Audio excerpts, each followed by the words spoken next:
Masih di Sapa Indonesia Malam bersama saya Friska Clarissa. Saudara, fenomena orang dalam mencuat saat debat calon presiden Selasa kemarin.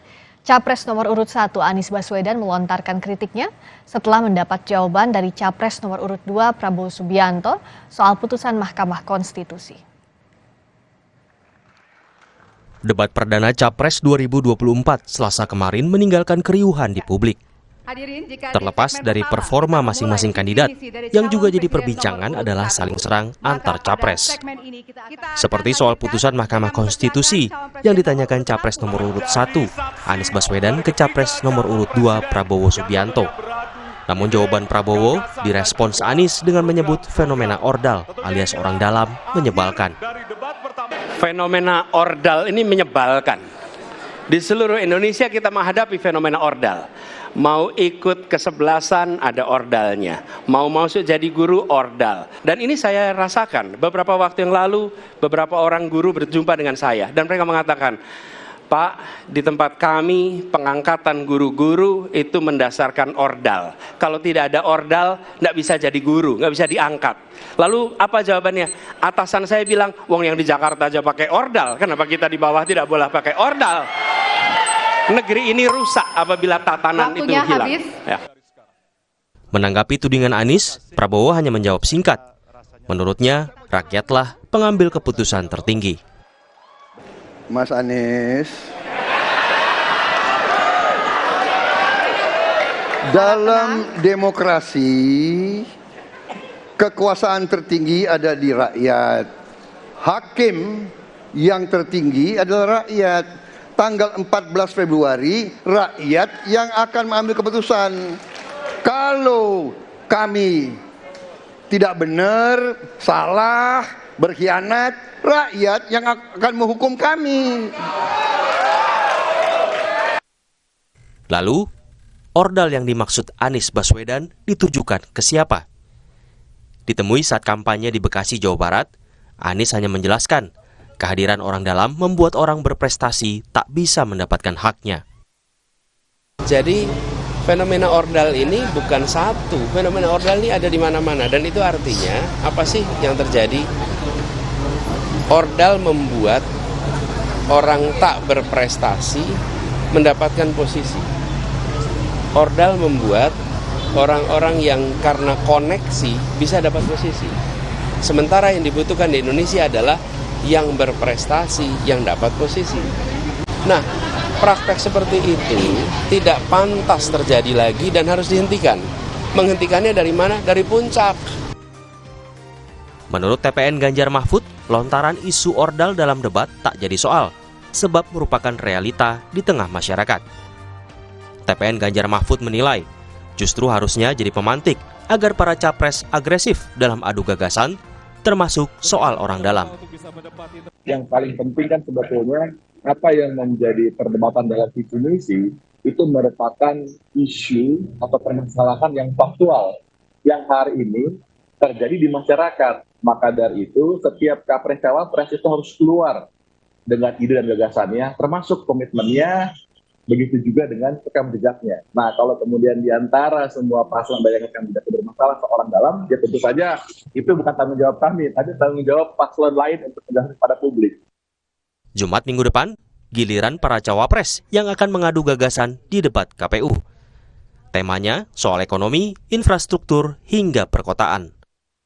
Tim Liputan, Kompas TV.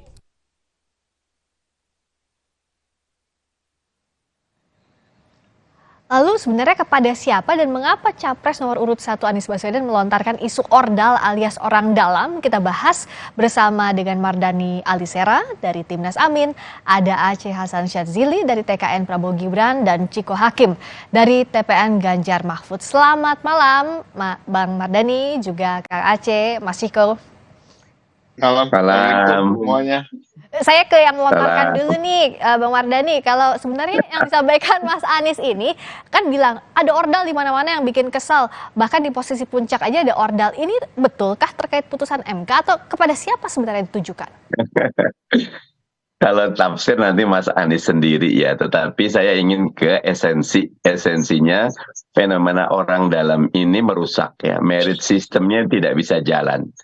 dengan orang dalam yang terjadi justru kolusi dan nanti ujungnya korupsi. Karena itu fenomena orang dalam harus diberantas dan itu memerlukan kejujuran, transparansi, akuntabilitas dan keberanian kita. Memang agak susah Friska ya, karena di kita ini ada karakter, bukan cuma feodalnya ya, tetapi karakter ingin menolong, walaupun SOP-nya sudah tidak bisa. Dan karena itu, bagus Mas Anies mengangkat ini, dan seperti Mas Ganjar bilang, enaknya dibahas bagaimana teknokrasinya, bagaimana kita membumikannya. Dan yang Pak Prabowo bilang benar kok, bahwa yang menentukan hakim. Tapi proses kepada hakim itu memang harus transparan, akuntabel, dan merit system gitu. Oke, nah kalau Kang Aceh memaknai seperti apa tadi yang disampaikan oleh Bung Mardhani? Ya, pertama memang kita harus bisa membedakan ya, mana jabatan politik dan mana jabatan yang mengharuskan adanya proses seleksi yang berdasarkan pada merit system. Kalau jabatan politik yang disebut dengan elected official, itu ya kita harus kembalikan kepada rakyat. Ya. Dan karena itu maka rakyatlah yang menentukan. Tetapi dalam konteks bagaimana jabatan-jabatan profesional, jabatan seperti di ASN, jabatan seperti di lembaga-lembaga negara yang merupakan jabatan birokrasi, saya kira kita setuju harus berdasarkan pada mekanisme SOP yang jelas. Ya. Kita harus melakukan upaya reformasi, setidaknya misalnya reformasi di dalam birokrasi kita, agar fenomena apa yang disebut dengan ordal ini tentu harus dihilangkan. Apalagi kan kita tahu bahwa fenomena ordal ini sepertinya memang sudah menjadi sesuatu yang seperti ya sistemnya sudah ada, tetapi prakteknya kerap kali terjadi. Nah karena itu tentu bagi kami satu hal yang terus harus kita dorong, dan saya kira kalau di pemerintahan ini kan menterinya Menpan RB ini adalah menterinya Mas Ciko, itu pasti sudah ada SOP-nya untuk bisa menjelaskan tentang bagaimana seharusnya mekanisme rekrutmen sumber daya di dalam pemerintahan harus berbasis pada merit system. Jadi karena itu saya kira kita sepakat semua bahwa fenomena tentang ordal ini harus kita hilangkan dalam konteks bagaimana kita membangun sebuah sistem kepegawaian yang berbasis pada merit system. Berdasarkan atas prestasi. Baik, kalau Mas Ciko lihatnya apakah yang disampaikan Pak Anies ini narasinya untuk kubu yang saat ini masih berada di kekuasaan, termasuk Pak Ganjar Mahfud juga kan ada di lingkaran kekuasaan? Ya enggak lah, saya rasa kita semua tahu rahasia, udah jadi rahasia umum yang disampaikan Mas Anies ini kan menyindir putusan MK, ada Paman Usman di sana ya kan, yang akhirnya memperbolehkan seorang Gibran untuk ikut dalam kontestasi pemilihan wakil presiden. Nah ini kita jujur-jujur aja. Tetapi yang disampaikan oleh sahabat-sahabat saya, Kang Aceh maupun Bang Mardhani, itu saya juga sepakat. Jangan sampai juga Indonesia ini kan kalau suka ada anekdot atau perkataan gini, meritokrasi bukan budaya kita masuk pakai orang dalam. Nah, jangan sampai ada ledekan-ledekan seperti itu. Dan ini saya rasa lebih ke bicara soal kultur yang sudah mendarah daging, kultur yang buruk ya, karakter orang Indonesia tadi disampaikan oleh Bang Mardhani ingin membantu ya, dan tanda kutip pasti membantu orang yang lebih dekat dengan dia ya, saudara dulu dan lain-lain. Tetapi dia lupa bahwa ada sumpah-sumpah jabatan ketika dia menjabat di jabatan publik ya kan, tentang konflik kepentingan dan lain-lain, dan menguphold constitution bukan yang lain, dan ini yang diutamakan. Nah, kita berharap ke depannya, dan kita bicara justru pembicaraan soal ordal ini set aside masalah Mahkamah Konstitusi, ini justru harus membuka pembicaraan ini lebih luas lagi. Tadi berbicara soal rekrutmen, dan ini tidak hanya terjadi di pemerintahan. Saya beberapa waktu lalu berbicara dengan para dokter, apa yang menjadi masalah kenapa dokter kita jumlahnya sedikit dan tidak kompeten? Karena juga banyak yang akhirnya diluluskan cepat atau dapat masuk sekolah spesialis dan lain-lain, ya dia anak profesor, bapaknya juga dokter, ini sama aja. Jadi fenomena ini tidak terhenti di masalah pemerintahan, tapi sudah menjadi karakter buruk dari bangsa kita yang harus diubah ke depannya. Ini yang saya rasa harus terus digulirkan pembicaraan soal ini dan tidak berhenti di masalah pemerintahan aja. Nah, komitmen berantas ordal ini seperti apa, Bung Mardhani? Karena pada saat Mas Anies jadi gubernur misalnya, kan sempat masuk juga suara-suara dari oposisinya di DKI waktu itu bahwa TGUPP juga isinya ordal yang berada di sekitar Mas Anies. Kalau TGUPP sebetulnya itu bagian dari supporting system ya. Seorang gubernur, dia perlu banyak support. Di antaranya bukan cuma support keahlian, tapi monitoring. Yang problem itu anggaran besar loh, 80 triliunan ya. Kalau tidak dimonitoring dengan baik, dievaluasi, benar ada evaluasi dari dalam ya, inspektorat ya.